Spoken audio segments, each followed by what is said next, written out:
Baik, Assalamualaikum warahmatullahi wabarakatuh. Perkenalkan, nama saya Muhammad Zakir Rifai dengan NIM 2409106056. Saya adalah salah satu praktikan di kelas B1 Angkatan 2024 dengan mata kuliah praktikum Jarkom. Pada kesempatan kali ini, saya akan membawakan materi Subnetting dan IPv6 yang akan saya tampilkan dalam bentuk presentasi.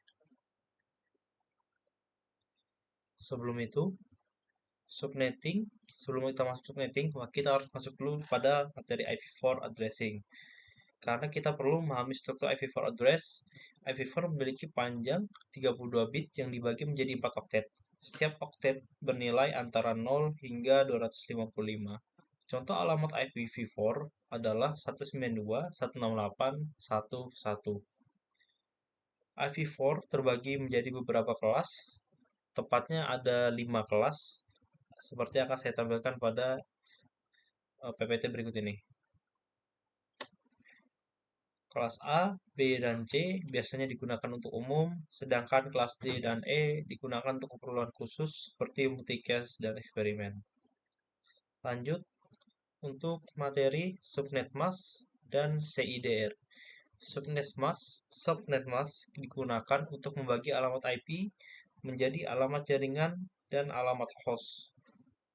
Contohnya, ada 192.168.1.1.0 dengan subnet masknya 255.255.255.0, berarti network ID-nya adalah 192.168.1.0. Lanjut ke CIDR.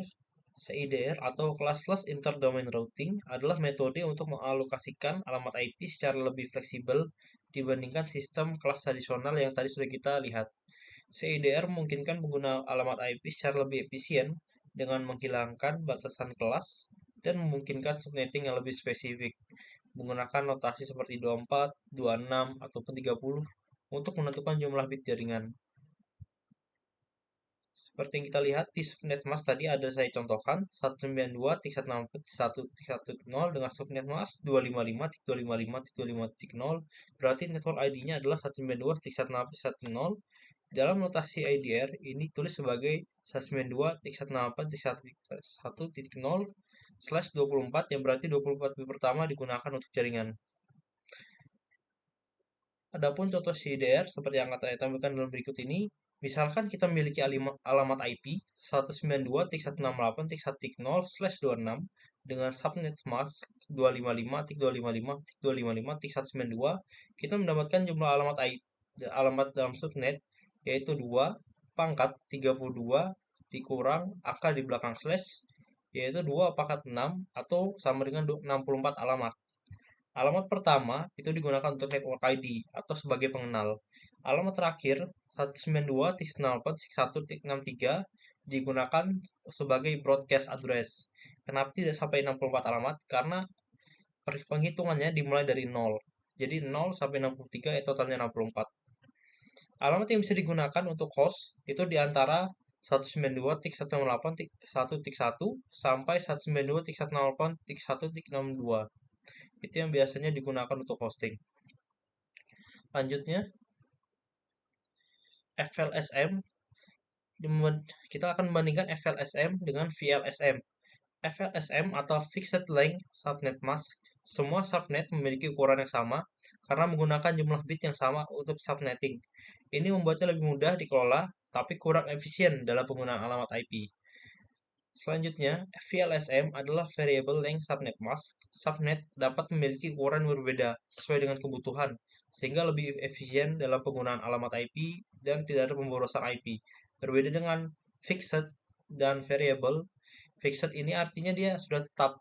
Jadi Fixed itu dia menggunakan satu aja, dan variable ini bisa menggunakan lebih daripada satu. Contohnya seperti berikut. Contoh FLSM, jika kita memiliki jaringan 192.168.1.0/24 dan ingin menjadi 4 subnet, maka kita menggunakan /26 untuk setiap subnet yang menghasilkan 4 subnet masing-masing dengan 64 alamat. Selanjutnya, contoh VLSM.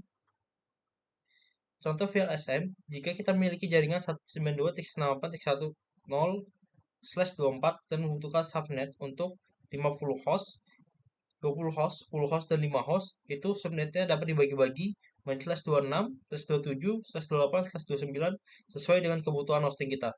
Dengan cara ini, alamat IP tidak terbuang sia-sia dan digunakan lebih efisien dibandingkan FLSM. Selanjutnya,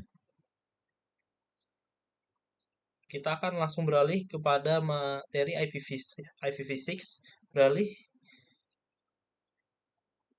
hadir sebagai solusi atas keterbatasan IPv4. IPv4 hanya memiliki 4,3 miliar alamat, sedangkan IPv6 memiliki 2 pangkat 28 alamat atau sekitar 2 pangkat 128 alamat atau sekitar 340 triliun. 340 triliun alamat. Beberapa kelebihan IPv6 itu ada ruang alamat yang tak terbatas, memungkinkan pilihan perangkat terhubung tanpa khawatir kehabisan alamat. Selanjutnya ada struktur alamat hierarkis yang membuat routing lebih efisien dan mengurangi ukuran table routing. Yang ketiga itu ada plug and play, memungkinkan perangkat mendapatkan alamat IP tanpa konfigurasi manual atau server DHCP.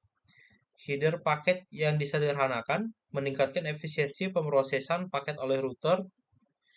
Selanjutnya, keamanan lebih baik dengan IPsec menyediakan enkripsi atau autentikasi bawaan.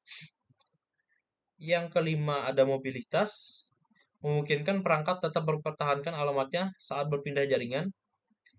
Selanjutnya ada fitur QoS, Quality of Service, yang ditingkatkan memastikan prioritas data petik seperti VoIP dan streaming. Adopsi IPv4 ini sangat penting untuk masa depan jaringan. Karena semakin banyak perangkat yang terhubung ke internet, maka semakin banyak pula alamat yang dibutuhkan. Sekian presentasi dari saya. Jika saya ada salah kata, mohon dimaafkan. Assalamualaikum warahmatullahi wabarakatuh.